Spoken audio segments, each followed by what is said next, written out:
Vamos a seguir con nuestro estudio. Acuérdese que estamos viendo el capítulo 10 el capítulo 10 de Apocalipsis. ¿Por qué me acordé de Mateo? Sí, ya me acordé por qué. Porque hoy iniciamos el discipulado, reiniciamos el discipulado de la vida de Jesús basado en Mateo. Entonces vamos a leer Apocalipsis capítulo 10. Apocalipsis capítulo 10, vamos a leerlo alternadamente. Ya leímos esto hace 8 días, pero para que no se nos olvide la palabra, para que vayamos recordándola, lo vamos a volver a leer. Dice así la palabra del Señor: vi descender del cielo a otro ángel fuerte, envuelto en una nube, con el arco iris sobre su cabeza, y su rostro era como el sol, y sus pies como columnas de fuego.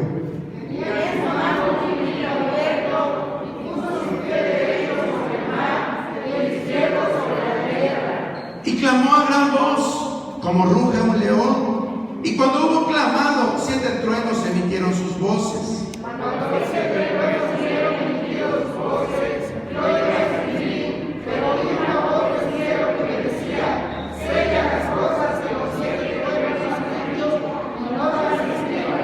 Y el ángel que vi en pie sobre el mar y sobre la tierra levantó su mano al cielo y juró por el que vive y por los siglos de los siglos, que creó el cielo y las cosas que están en él, y la tierra y las cosas que están en ella, y el mar y las cosas que están en él. El tiempo no se queda más, sino que en los días de la voz del 7º ángel, cuando él comience a tocar la trompeta, el misterio de Dios se consumará, como él lo anunció a sus siervos los profetas.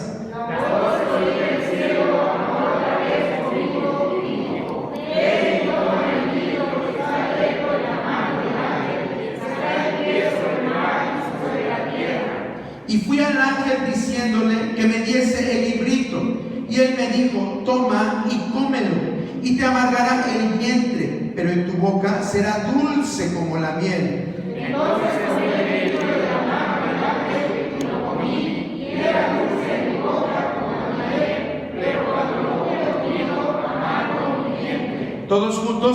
Y él me dijo: es necesario que profetices otra vez sobre muchos pueblos, naciones, lenguas y reyes. Puede sentarse, hermano.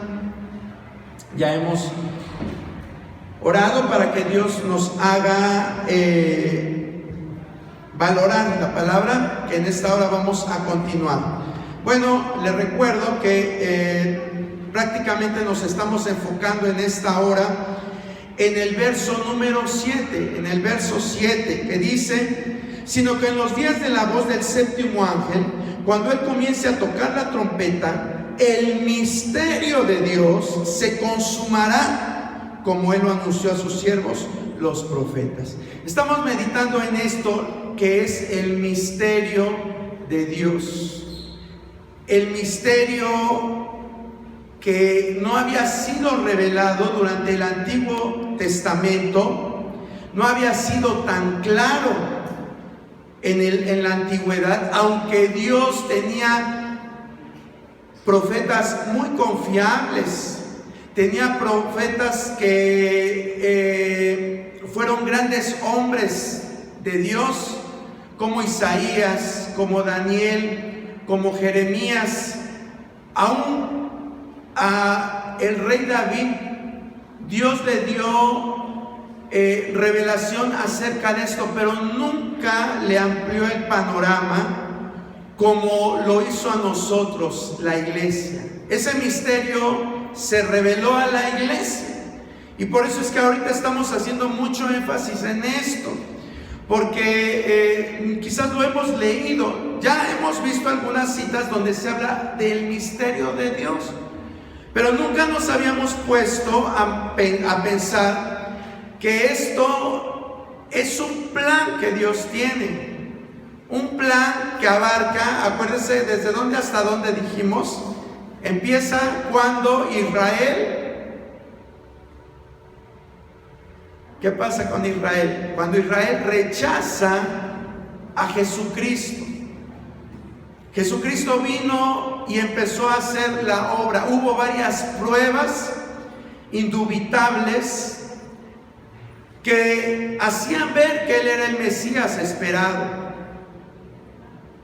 Era descendiente de la tribu de Judá, descendiente de David, hacía milagros, era poderoso en la palabra, la gente lo seguía, pero a pesar de esta y otras señales, la gente lo rechaza.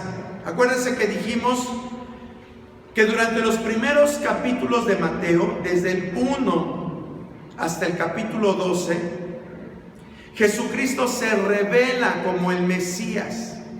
No anda diciendo, yo soy el Mesías, adórenme o proclámenme su rey.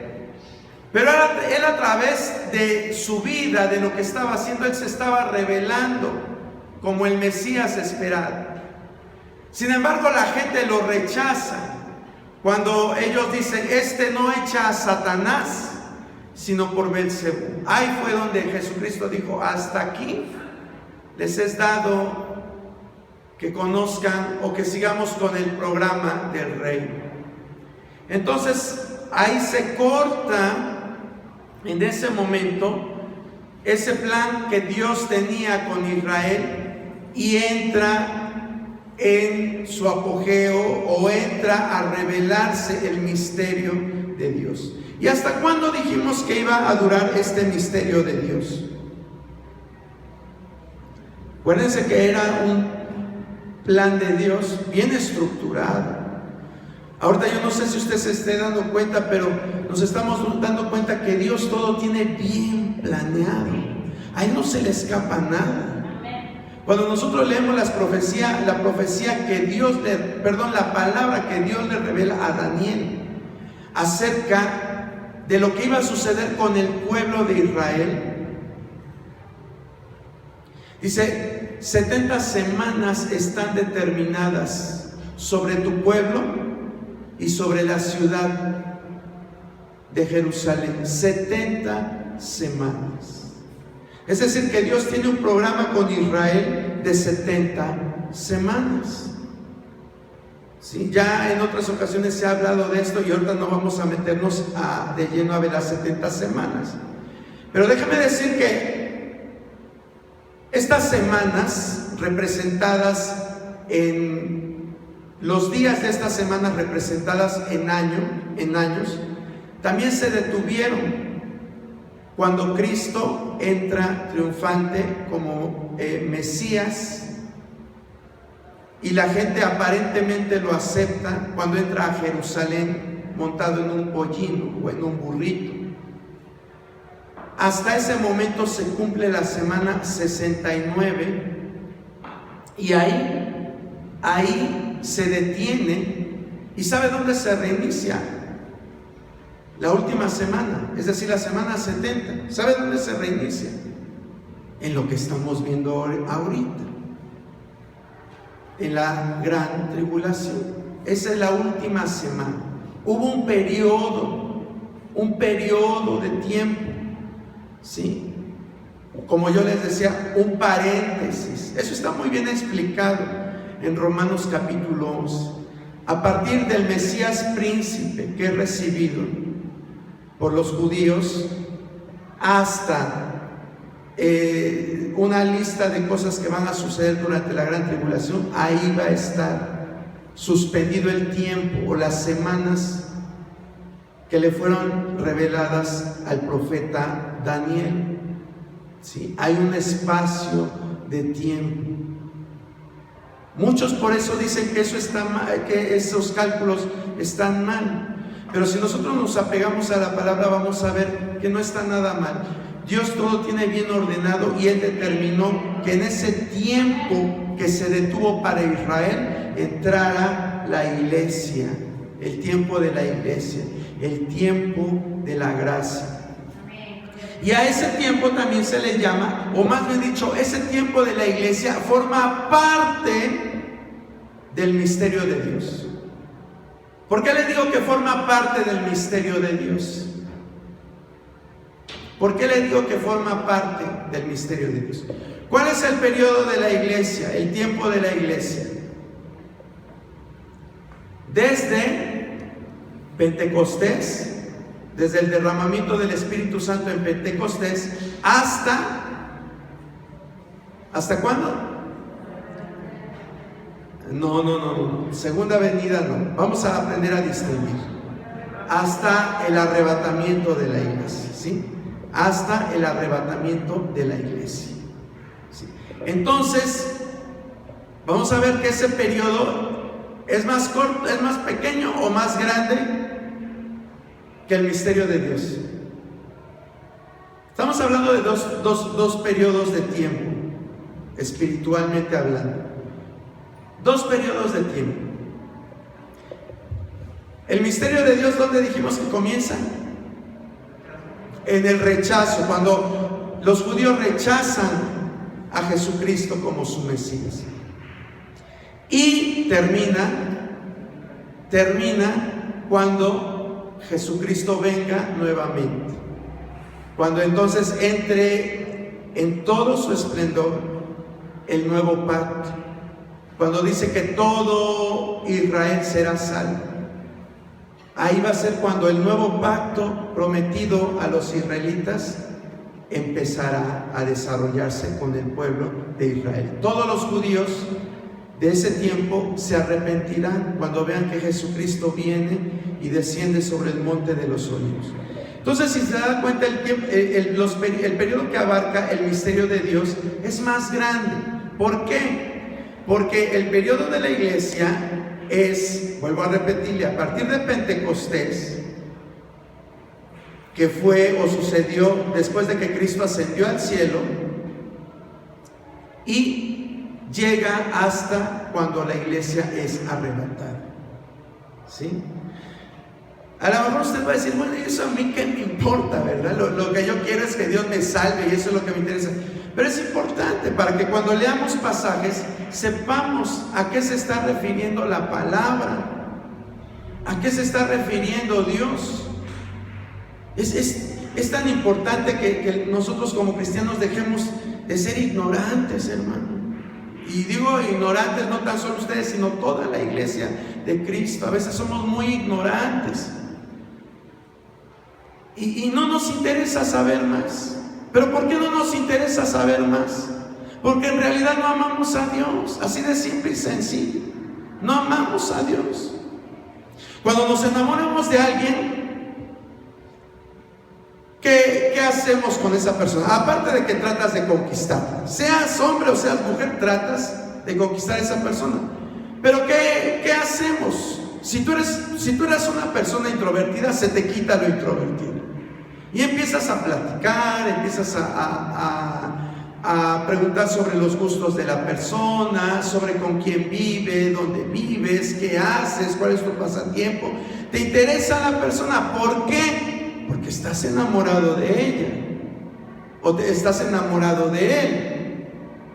Así debe de pasar en nuestra vida, hermano. No veamos tan solo a Dios como nuestro genio de la lámpara maravillosa, que lo queremos solamente para que nos sane, para que responda a nuestras oraciones, para que Él cumpla todos nuestros caprichos. Y si no los cumple, nos enojamos con Él. Nos enojamos. Quitémonos ya esa mentalidad, porque Dios viene por una iglesia madura, una iglesia preparada, una iglesia que esté apercibida. Él viene por eso. A Dios le interesaba, usaba a gente preparada en el pasado. Y si no estaban preparados, Él los preparaba. O se encargaba de que se capacitaran. Pero es necesario tener conocimiento. A lo mejor puede ser que usted diga, pues es que yo no fui a la universidad, yo no tuve oportunidad de salir adelante en cosas materiales, en estudios materiales, pero puedes ser una persona destacada en lo espiritual. Puedes destacarte en lo espiritual, pero que se vea ese interés, hermano. Porque yo creo que sí es desesperante. El domingo pasado fui ahí con los jóvenes y les pregunto a los jóvenes, ¿qué están viendo? ¿Qué tema están viendo? Y como si le hubiera preguntado al aire, nadie me respondía. Nadie me respondió, hasta que por ahí José Alfredo dijo, pues estamos viendo de la fornicación. Y ya bueno, algún valiente salió a hablar. Pero ¿y los demás dónde tienen la mente? ¿Dónde está su mente? ¿Por qué no aprendemos? ¿Por qué no nos interesan las cosas de Dios? Yo creo que es desesperante. ¿A poco no, hermana Elvia? Que te esmeras en estudiar, que estás repasando, perdón con la palabra, te desgañotas. Luego cuando estamos editando el video de los domingos, yo no sé a quién hacerle caso, si al que está enseñando aquí o a la hermana Elvia, que se oye todo lo que está hablando allá atrás. Porque la hermana Elvia tiene una voz potente, tiene una voz fuerte, pero también hay mucho ruido. Como se dan clases a los niños, pues también, pues a veces dices, pues por si no me oyen, pues le echo más fuerza a la voz. Y estamos en las grabaciones y se oye, digo, ¿a quién le hago caso? ¿Al que está enseñando en la de adultos o le hago caso a la hermana Elvia? Pero es un esfuerzo. Y qué triste es que nosotros no aprendamos a valorar ese esfuerzo de todos los que se paran aquí a enseñar. Entonces a lo mejor, vuelvo a repetir, a lo mejor diga usted, pues yo no le entiendo al hermano Alfredo, pues no me entienda a mí, pero si escudriñe la palabra, escudriñe la palabra. Por eso muchos de nosotros no prosperamos, porque dice la palabra que si meditamos en la palabra de día y de noche,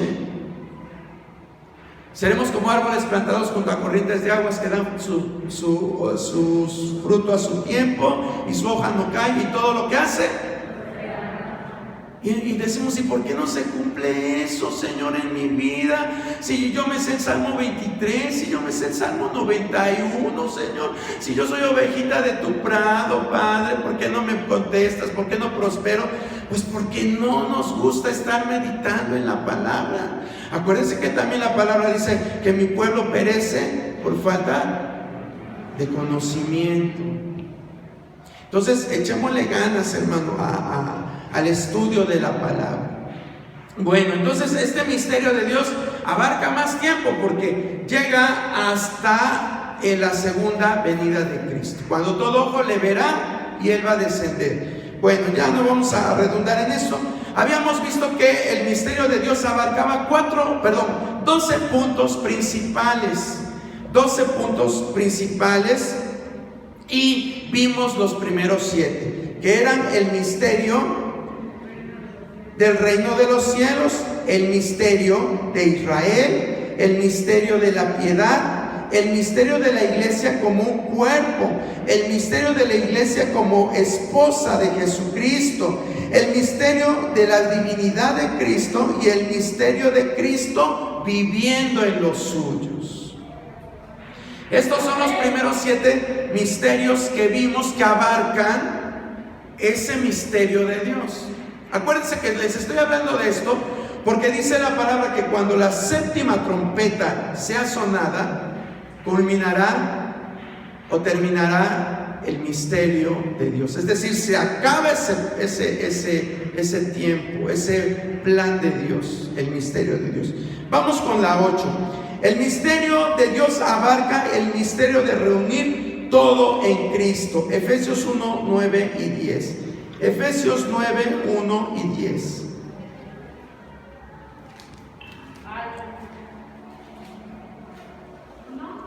Uno, 9 y 10 de Efesios.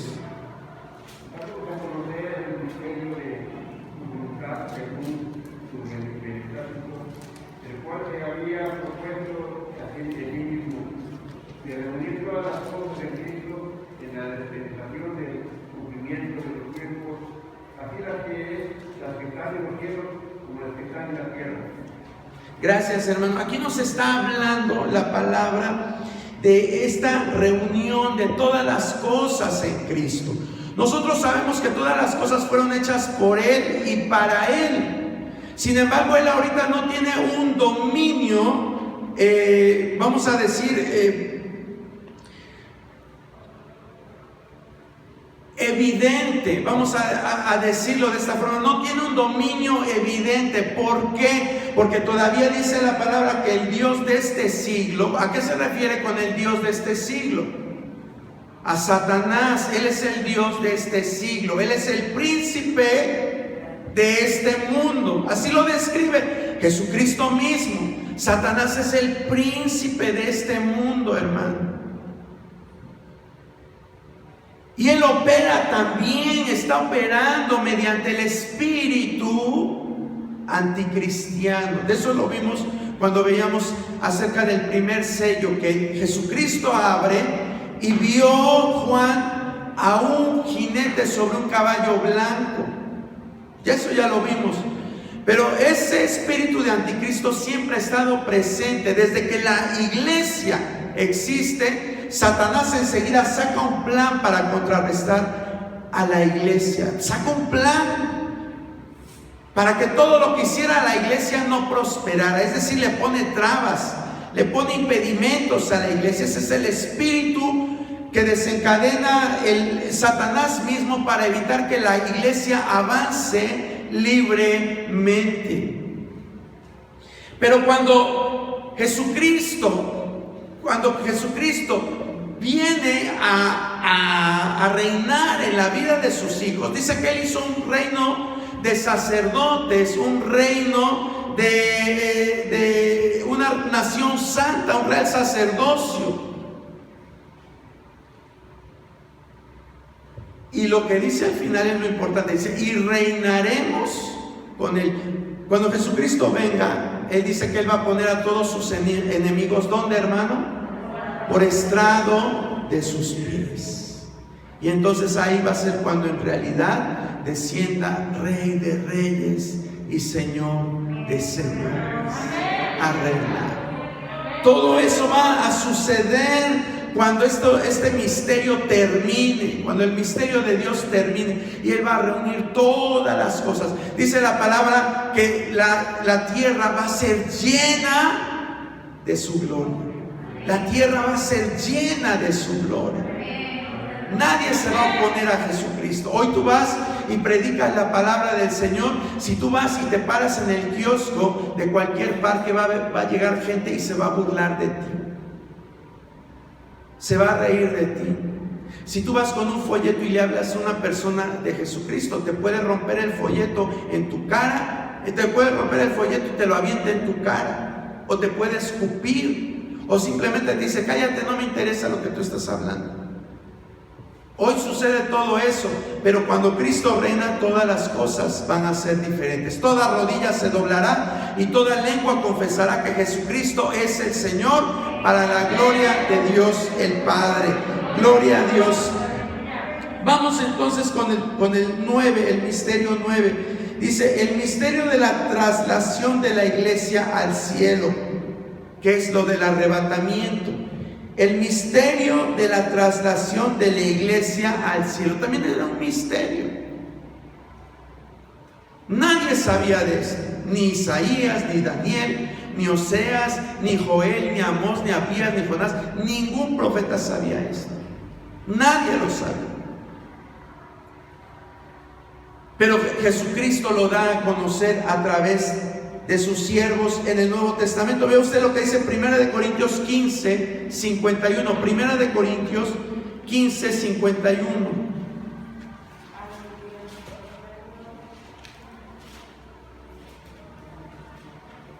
He aquí, os digo un misterio, no todos lo diremos, pero todos seremos transformados. Gracias, hermano Arturo. Dice, he aquí les digo, ¿qué les dice? Un misterio. Dice, no todos dormiremos, pero todos seremos transformados. No todos dormiremos, pero todos seremos transformados. Lo que en el Antiguo Testamento, el saber que Enoc caminó con Dios y Dios se lo llevó, era algo sorprendente. Era algo fuera de lo común. El que Elías vino por él un carro de fuego y se lo llevó. Oh, todo el mundo quería ser como Elías. Todo el mundo quería ser como el profeta de fuego. Pero ahora con la iglesia Dios promete eso a todos, que Él nos va a arrebatar. Los que hayan dormido en Cristo, dice, resucitarán primero. Y luego los que hayan quedado, dice, seremos arrebatados juntamente con Cristo y lo veremos en las alturas. ¿Sí? Entonces fíjese lo que en el Antiguo Testamento solamente sucedió con dos personajes, con Enoc y con Elías. Para la iglesia va a ser algo común. Y era un misterio. Mismo Pablo dice, he aquí os digo un misterio. No todos dormiremos, pero todos seremos transformados. Porque vamos a ser transformados en un cuerpo nuevo, hermano. Un cuerpo diferente. Ya nada de que, ay, me duele aquí, me duele allá. Nada. Ya todo eso se va a acabar. Ya después de los 40, creo que ya nos duele algunas partes de nuestro cuerpo, ¿verdad? Como que se empiezan a oxidar, pero allá con el Señor no va a haber nada de esto, hermano. Ese cuerpo es algo que Dios tiene preparado para los que le aman. Y entra dentro del misterio de Dios. Vamos con el 10, el misterio de la iniquidad. Segunda de Tesalonicenses 2:7. Segunda de Tesalonicenses 2:7.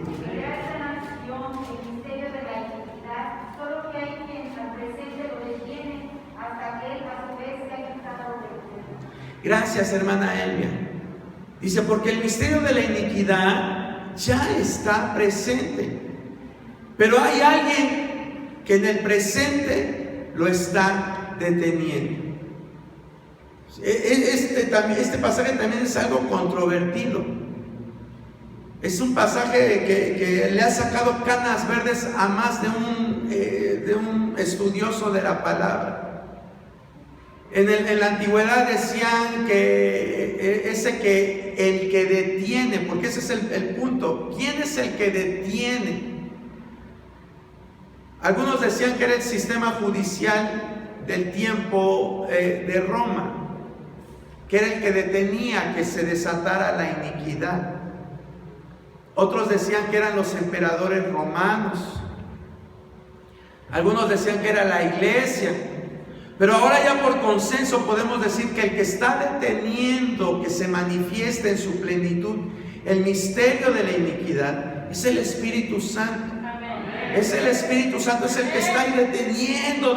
Usted ve que la maldad avanza y avanza y avanza, pero si no estuviera el Espíritu Santo actualmente operando a través de la iglesia, ese misterio sería una bomba aquí en el mundo, aquí en la tierra.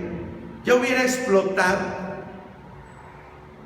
Por eso es que la iglesia tiene que volver a retomar lo que ha dejado de hacer. Tenemos que volver a retomar la identidad que Dios nos ha dado. Pedro decía, porque ustedes son una nación santa, un real sacerdocio. Dios nos ha sacado de las tinieblas a su luz admirable. ¿Para qué, hermano? Para anunciar que las virtudes de aquel que nos llamó a su luz, de las tinieblas a su luz admirable. Esa es la función de la iglesia. La función de la iglesia no es venirnos solamente a sentar. Es importante, ¿sí? No le estoy diciendo que no sea importante. Si no, vamos a arrancar el Salmo 84, que nos dice, dulces sean tus moradas, o el Salmo que dice, mejor es un día en tus atrios que 1000 fuera de ellos. Sí, vamos a arrancar todos esos pasajes para los que piensan que no es importante venir a la iglesia. O Hebreos 10:25, que dice, no dejando de congregarnos. Vamos a arrancarlos porque no es importante. Pero no se trata de arrancar, sino que cumplamos tanto en asistir, en reunirnos, en congregarnos, como también en hacer la labor de convencer, de hablar, no de convencer, porque el que convence es el Espíritu Santo, pero de hablarle a las personas. de hablarle a las personas. Entonces, ese misterio quien lo detiene es el Espíritu Santo. Pero cuando la iglesia se vaya, el Espíritu Santo se va también en la operación de dones y ministerios. Acuérdense que ya hablamos de esto un poquito. El Espíritu Santo no se puede ir totalmente de la tierra. El Espíritu Santo no se puede ir totalmente de la tierra. ¿Por qué? Porque el Espíritu Santo es omnipresente. Él está donde sea. También va a estar acá, pero su función únicamente va a ser en la regeneración. En la regeneración de las personas, en el convencimiento del pecado.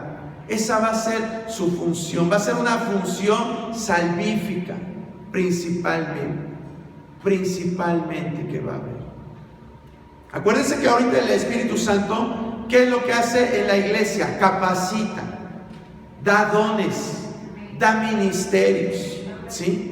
A unos los constituyó apóstoles, a otros profetas, a otros evangelistas, a otros pastores y maestros.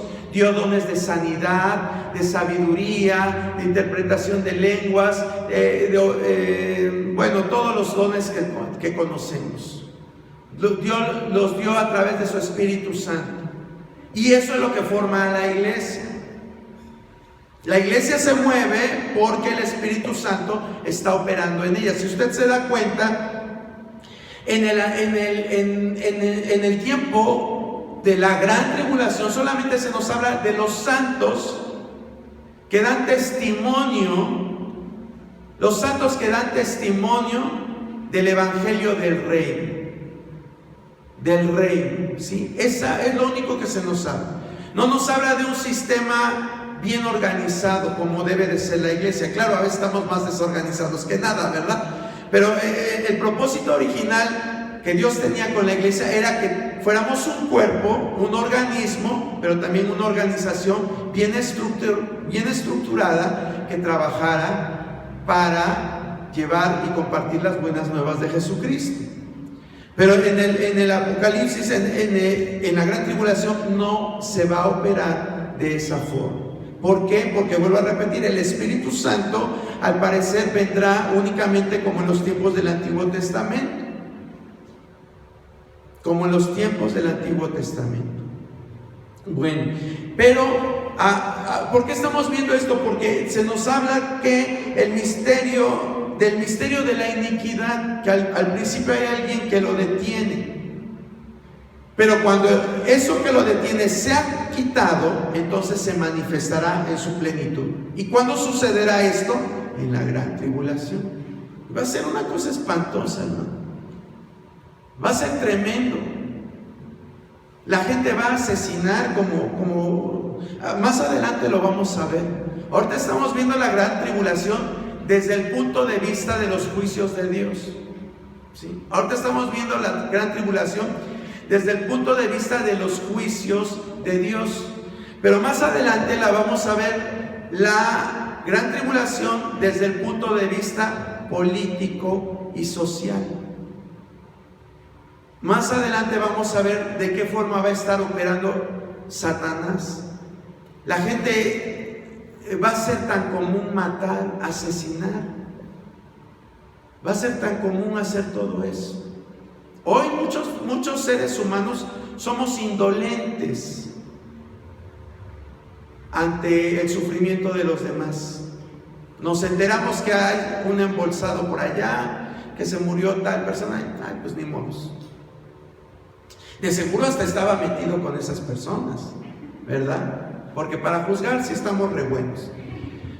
Pero en aquel tiempo el corazón va a ser más perverso, a tal grado que la gente va a matar. Esos 144,000 de los que ya hablamos, la gente los va a matar. No va a ser propiamente un ejército, no va a ser propiamente sicarios que van a ir tras estos evangelistas de la gran tribulación. Va a ser gente común y corriente que los va a matar. porque no van a soportar el mensaje del Evangelio del Reino, no lo van a soportar. Y van a matar a estos hombres, a estos 144,000 y a otros que se conviertan. Por eso es que en Apocalipsis capítulo 20 dice que van a resucitar los decapitados.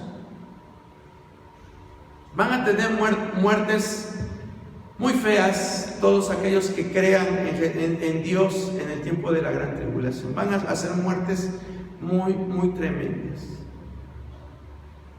Pero bueno, más adelante vamos a ver esto. Entonces, eso es el misterio de la iniquidad, la gran maldad que va a surgir en el tiempo de la gran tribulación. Vamos con el 11, el misterio de las 7 estrellas, Apocalipsis 1:20. Apocalipsis 1:20.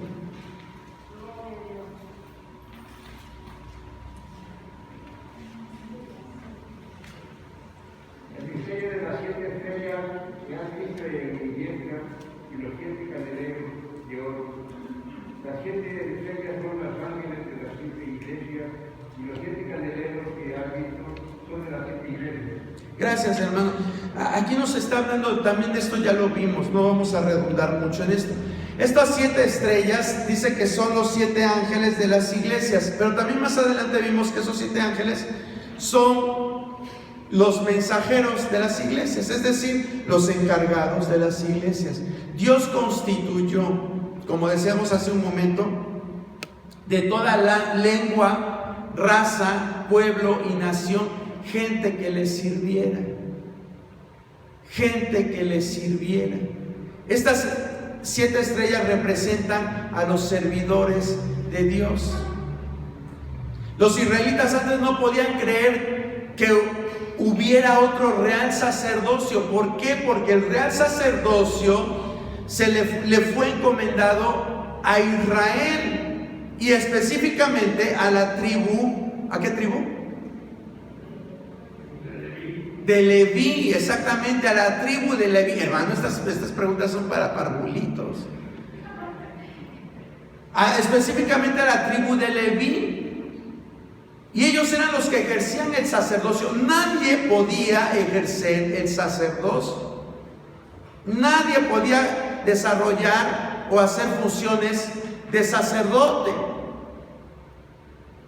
Cuando el rey Saúl, como la misma palabra de Dios dice, locamente has actuado, de sus locuras que hacía, un día que no llegaba Samuel y tenía el ejército enemigo ya casi sobre sus ejércitos, sobre el ejército israelita, se pone a ofrecer sacrificios.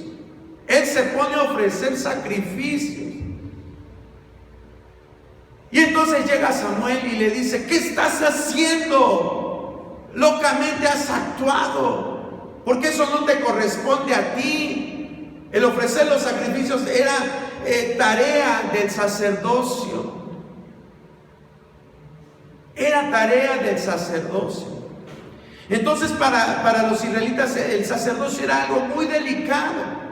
Sin embargo, cuando se echa a andar el misterio de Dios, vemos que también puede haber un real sacerdocio que no sea israelita, que abarca a toda lengua, raza, pueblo y nación. Ese es el misterio de estas estrellas, que hay hombres y mujeres que sirven a Dios y que han sido escogidos, apartados para servirle a Él.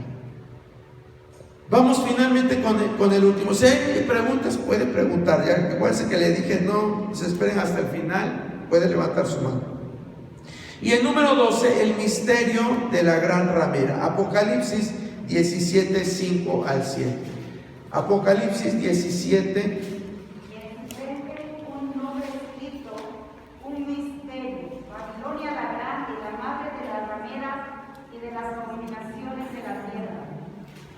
Y a la mujer ebria de la sangre de los santos y de la sangre de los mártires de Jesús, cuando la vi, quedé asombrado con gran asombro.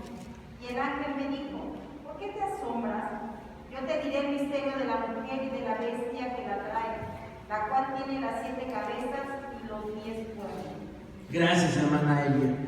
Entonces aquí vemos otro misterio. Si usted se da cuenta, el misterio de la iniquidad, que aunque ya operaba desde el tiempo de Pablo, pero se hace más fuerte en el tiempo de la gran tribulación, y este misterio de la gran ramera, son misterios que están reservados para manifestarse en el tiempo de la gran tribulación. Por eso es que decimos que el misterio de Dios abarca desde el rechazo de Jesucristo como el Mesías por el pueblo de Israel hasta la segunda venida. ¿Sí? ¿Por qué? Porque todavía hay dos misterios, que es el misterio de la gran ramera y el misterio de la iniquidad, que se tienen que manifestar en su plenitud en el tiempo de la gran tribulación. ¿Sí? Por eso. Porque yo también cuando estaba estudiando esto digo, bueno, ¿y por qué no decimos que el misterio de Dios es el tiempo de la gracia? O sea, el tiempo de la iglesia. ¿Por qué tiene que abarcar un poco más? Pues por esto. Porque hay misterios dentro del misterio de Dios que se tienen que manifestar en el tiempo de la gran tribulación. Estos son el misterio de la iniquidad y el misterio de la gran ramera. ¿Qué es el misterio de la gran ramera? Es, en pocas palabras, lo vamos a ver más adelante. Si se da cuenta, está en el capítulo 17, apenas vamos en el 10. Lo vamos a ver, pero a grosso modo le voy a decir que es un sistema que el anticristo, este gobernador mundial, va a desarrollar junto con otro personaje muy famoso que le llama la palabra de Dios el falso profeta. Va a ser un sistema religioso que puede surgir de un sistema que ya esté operando actualmente en nuestro tiempo. Pero puede ser que sea un sistema que emerja en el tiempo de la gran tribulación, pero que tenga ya raíces muy antiguas del pasado. Como por ejemplo, nosotros escuchamos ahorita acerca de la doctrina de los testigos de Jehová, y creemos que es una doctrina que apenas tiene 200 años. Déjeme decirle que esta forma de pensar que se tiene con los testigos de Jehová ya se tenía en los tiempos de la iglesia apostólica. Y el personaje que desarrolló esta teología se llamaba Arrio, y de ahí surgieron los arrianistas. Y esos arrianistas, en el tiempo de el oscurantismo, desaparecieron. Pero fíjese que curiosamente que después de la Reforma, bueno, mucho tiempo después de la Reforma, se vuelve a reorganizar una forma de pensar similar a los arrianos, pero ahora con un nombre diferente, que son los testigos de Jehová. ¿Sí? Entonces, así puede ser que este sistema religioso de la gran ramera, de hecho, va a tener sus bases en religiones tan antiguas, babilónicas, donde estaba en auge o en su apogeo la hechicería, el estudio de los astros, ocultismo. Todo eso que hoy también vemos que se infiltra en las mentes de los seres humanos y se ve como algo tan sutil, tan sutil. Ya hemos hablado acerca de la nueva era, porque la nueva era incluye todo esto. La nueva era no es una religión propiamente, es una corriente de pensamiento filosófica que agarra doctrinas del hinduismo, agarra doctrinas del taoísmo, que agarra doctrinas del shintoísmo, que agarra doctrinas del cristianismo, que agarra doctrinas de todas las religiones y hace una mezcolanza de todas ellas y las presenta a través de pensadores que se dedican a escribir y escribir y escribir libros. Y esos escritos, esos libros se popularizan mucho. Hay muchos escritores hindús, porque también la religión hindú está mezclada con la nueva era. Hay uno, por ejemplo, que se llama Deepak Chopra, que él habla mucho acerca de Jesucristo. Yo antes me iba con la finta y hasta llegué a comprar 2 libros que hablaban de la vida de Jesús. Y en ellos te presentan a Jesús como un gran sabio, como un gran filósofo. Pero ya al momento de que empiezas a adentrarte, digo, a ver, esto como que ya no me gusta, como que tiene algo que no.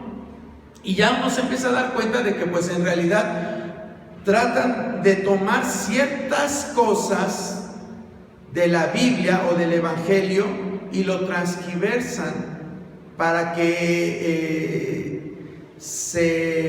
la gente diga, pues es que esto es de Dios, esto es cristiano, esto es bueno, pero no es así.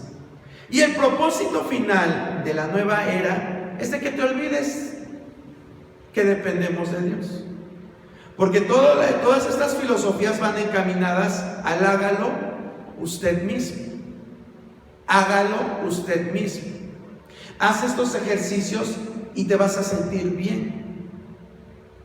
Come estos alimentos y te vas a sentir bien. Tu cuerpo va a empezar a funcionar. Va a empezar a fluir la energía que tienes dentro de ti. Empieza a respirar, exhala, inhala, y te empiezan a decir, y dicen, todo está en ti, todo radica en ti. Piensa positivo. Declara que este día, pues de ahí se tomaron los cristianos eso de declara y decreta y todo eso. Eso se llama metafísica. Te llevan a que tú tengas un pensamiento positivo. Y diríamos, y alguien me decía, bueno, ¿y qué tiene de malo eso? ¿Qué tiene de malo que yo piense que me va a ir bien este día? ¿Qué tiene de malo que yo piense que van a venir muchas bendiciones a mi vida? No tiene nada de malo. El problema de ese tipo de pensamientos o de filosofías es que lo que pretenden es que ya no necesitas a Dios, porque si yo declaro, yo tengo el poder de la palabra. Y hasta lo toman de la palabra, porque hay un versículo en Proverbios que dice que en tu boca tienes el poder de la vida y de la muerte. Y te lo enseñan a modo de que tú creas que de ti depende cómo te va en la vida. Así de sutil es Satanás y las doctrinas que él enseña a través de esto. Pero en realidad el pasaje no se está refiriendo a eso. Sí, algún día vamos a tratar de desenmascarar todas estas cosas, pero yo estoy seguro que tú las has escuchado y a veces no las pasamos y lo creemos. Pero todo eso es nueva era, hermano. Todo eso es ocultismo. ¿Y por qué le estoy diciendo esto? Porque así va a ser la religión en el tiempo del anticristo. Esa Babilonia de la que nos habla en el capítulo 17, se va a encargar de hacer ese lavado de cerebro, de lavar el cerebro de las personas. Aparte de que el anticristo se va a considerar Dios, dice que va a poner una estatua de él en el templo y va a pedir que lo adoren. El falso profeta va a decir que lo adoren al anticristo. Ese es el misterio de la gran ramera. Y todo eso se tiene que cumplir en la gran tribulación. Bueno, entonces hasta aquí dejamos el misterio de Dios. ¿Y por qué hablamos de esto nuevamente? Le digo porque en el verso 7 del capítulo 10 de Apocalipsis dice que cuando comience a tocar la trompeta, el misterio de Dios se consumará, como él lo anunció a sus siervos los profetas. Hasta ahí se acaba el misterio de Dios. Hasta ahí se acaba. Yo espero que esos 12 puntos, cuando usted lea estas citas que mencionemos, usted diga, dice el misterio, porque era un propósito, era un plan de Dios. Ya no estemos tan ciegos, pues sí, vamos a llamarlo así, a la hora de leer la palabra, porque a veces leemos y no la entendemos y ni nos preocupa a qué se refiere eso. Pero yo espero que ahora usted sepa que el misterio de Dios era un plan que Él tiene en el tiempo en el cual está la iglesia, pero también entra también el pueblo de Israel. entra también el pueblo de Israel, porque acuérdense que entre el arrebatamiento y la segunda venida de Dios, ¿qué se tiene que cumplir?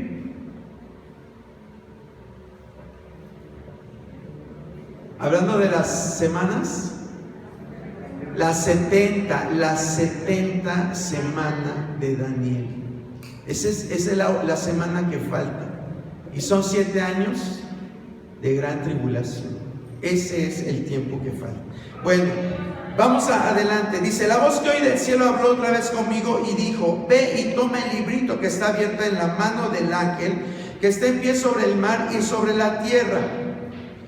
Y fui al ángel diciéndole que me diese el librito, y él me dijo: toma y cómelo, y te amargará el vientre, pero en tu boca será dulce como la miel. Fíjese, esto diríamos, ahí está hablando en metáfora, está hablando en sentido figurado. Pero si usted recuerda también, ¿a qué otro profeta se le dice que comiera del libro? ¿A qué otro profeta se le dice?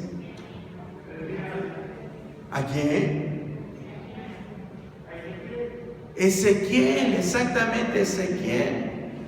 Sí, Ezequiel, a este hombre se le dice que comiera del libro. Jeremías también se le dice en una porción de la palabra que comiera, pero el más popular fue a Ezequiel, porque se le dijo que él lo sintió como una miel que destila de panal. Así sintió él la palabra de Dios, como algo dulce, como algo delicioso. Aquí nos está diciendo que Juan se le indica que haga lo mismo. Dice: entonces tomé el librito de la mano del ángel y lo comí. ¿Y qué dos efectos causa? Dice aquí: el primer efecto es que cuando lo hube comido, le supo dulce en la boca. Y el segundo efecto fue amargo en el vientre. Dulce en la boca y amargo en el vientre. ¿Por qué ese efecto? ¿Por qué usted cree que tuvo ese efecto? Ese librito que se comió el apóstol Juan. ¿Qué da a entender esto? Dulce en la boca, pero amargo en el vientre. De acuerdo a todo lo que hemos visto. Juan, acuérdense que él era un apóstol de Jesucristo, de nacionalidad judía. Entonces él tenía en su mente, él abrigaba en su mente el establecimiento de un reino mesiánico, que viniera un Mesías y que estableciera ese reino donde iba a haber paz perdurable, donde iba a estar Dios reinando, gobernando. Y él abrigaba eso en su mente. Entonces, cuando él come ese libro que él empieza a degustar en la boca, son las promesas que Juan está viendo cumplidas. Es decir, que Juan estaba viendo que el reino mesiánico sí iba a suceder, sí se iba a cumplir, que tenía que venir el Mesías y establecer su reino. Y eso a él le daba esperanza. Es como a ti cuando te dan una buena noticia. ¿Cómo te sientes cuando te dan una buena noticia? Cuando te dicen: usted fue aceptado en el trabajo para el cual compitió, metió sus papeles a competencia y usted fue el elegido para desarrollar ese proyecto. ¿Cómo se siente usted? Pues alegre. Cuando le dicen: en esta rifa tú te ganaste una casa. ¿Cómo te sientes? Contento. O bueno, algo más cotidiano. ¿Qué te dicen cuando estás bien preocupado por el examen, si lo aprobaste o lo reprobaste, y te dicen: pues sacaste 10? ¿Cómo te sientes? Contento, ¿verdad? Entonces por eso es que dice que él cuando lo come, cuando él se da cuenta de que el reino mesiánico era una verdad, él lo siente dulce, es decir, algo sabroso, algo deleitoso. Pero ¿qué pasa cuando llega al vientre? Lo siente amargo. ¿Y qué representa esa amargura que también él vive? Era un efecto doble que le estaba causando la ingesta de ese librito. El efecto amargo eran las malas noticias. ¿De qué? De que el pueblo tenía que pasar, su pueblo tenía que pasar por circunstancias muy difíciles. Vamos a ver cómo en el capítulo 12 de Apocalipsis vemos todo lo que sucede a nivel espiritual. Dice que Juan ve al gran dragón que fue desechado del cielo, y que cuando él cae del cielo se va en contra de la mujer. Y también esa mujer ha sido un tema de debate en muchos círculos cristianos, porque dicen la mujer representa esto, la mujer representa lo otro. La mujer se refiere al pueblo de Israel. Es decir, que Satanás va a venir con todo en contra del pueblo de Israel. Ya no va a haber iglesia, por eso es que ahí no se menciona a la iglesia, pero sí va a estar el pueblo de Israel. Y entonces Satanás, cuando es desechado del cielo, viene con todo contra la iglesia. Es realmente fascinante ver cómo todo eso se ha cumplido. Usted sabe que actualmente el pueblo de Israel es un pueblo odiado. Ahora, con todos los problemas que hay en el Medio Oriente, cuando se suscitó el problema de Siria, cuando el más reciente con los palestinos, siempre le echan la culpa a los israelitas. Incluso los mexicanos que no tenemos, perdón por la expresión, no tenemos vela en el entierro, ahí se ponen a opinar de lo que ni saben. Y se ponen ahí a estar comentando que ese pueblo, y con palabras que diría uno, ay Dios mío, pues ni siquiera viven allá, ¿por qué están de metiches, no? Pero así se ponen a estar hablando la gente. Y por eso es que el pueblo de Israel es un pueblo odiado, es un pueblo repudiado, que durante siglos se ha tratado de exterminar. No tan solo en el siglo pasado Adolfo Hitler y el nazismo trató de exterminarlo, desde siglos anteriores ha tratado de ser destruido. Sin embargo, Dios lo ha preservado y lo seguirá preservando, porque Él es fiel a sus promesas. Él le dijo a Abraham: en ti serán benditas todas las familias de la tierra. Y aquellos que te bendigan, yo los bendeciré. Y aquellos que te maldigan, yo los maldeciré. Y nosotros podemos ver que Dios cumple sus pactos, porque fue un pacto sempiterno que Dios hizo con Abraham, y hasta la fecha y en lo futuro Dios lo va a cumplir. Dios no falla a sus promesas, hermano. Dios no falla. Entonces esto es lo que hace el efecto que hace el librito en Juan. Lo sintió dulce porque él estaba viendo que el reino que él esperaba junto con todo su pueblo ya está cerca. Pero también le amarga, porque él sabe que para que suceda eso, antes de que suceda eso, el pueblo de Israel tiene que sufrir y padecer mucho. Y finalmente dice, al final del capítulo, el verso 11: y él me dijo, es necesario que profetices otra vez sobre muchos pueblos, naciones, lenguas y reyes. Es necesario que profetices. ¿A qué se refiere eso de que es necesario que profetices? Lo que se trata de decir aquí, la palabra de Dios, es de que, ¿sabes qué? Vas a regresar el cassette y vas a volver a empezar a hablar de la gran tribulación. Los 21 juicios que Dios desata sobre la tierra se engloban. Los primeros 7, que son los sellos, abarcan los primeros 3 años y medio, que es el tiempo que Jesucristo en Mateo 24 llama como dolores de parto. Como dolores de parto. Esos son los 7 sellos que Jesucristo abre durante los primeros 3 años y medio de la gran tribulación. Las 7 trompetas son los otros 3 años y medio de la gran tribulación. Es decir, cuando el ángel de la 7ª trompeta toca este instrumento, prácticamente ya está culminando la gran tribulación. Y usted va a decir, bueno, ¿y las 7 copas dónde se quedan? Esos juicios van a ser juicios rapidísimos, que se van a desencadenar muy rápido, muy rápido.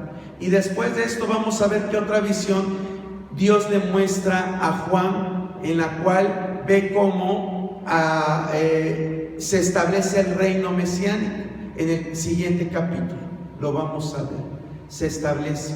No quiero que se haga bolas, simplemente le estoy diciendo la cronología de los juicios dentro de la gran tribulación. Pero vuelvo a repetirle, tenemos también que hablar del aspecto político, del aspecto social y del aspecto religioso que va a haber en este tiempo. Bueno, ¿alguna pregunta? ¿Algo que quiere usted aclarar? ¿Algo que quiere usted decir? ¿Nada? Bueno, pues ya no le cuestiono si le entendió, pero yo espero que algún día le entienda y que simplemente esto le provoque a usted inquietud por estudiar más acerca de la palabra de Dios. Señor, te damos gracias en esta hora por esta oportunidad que me has dado de compartir esta palabra. Yo sé que a veces son temas difíciles de comprender, son temas que a veces pues no están de nuestros planes saberlos tan a fondo, pero sin embargo tú nos recuerdas en este mismo libro que son bienaventurados aquellos que estudian este libro, Padre. Yo te pido que esa bienaventuranza venga también sobre esta iglesia y seamos dichosos de comprender todos los misterios que tú tienes encerrados en este último libro llamado el Apocalipsis. Ayúdanos a ser esforzados, a seguir adelante en el estudio y que podamos ser realmente unos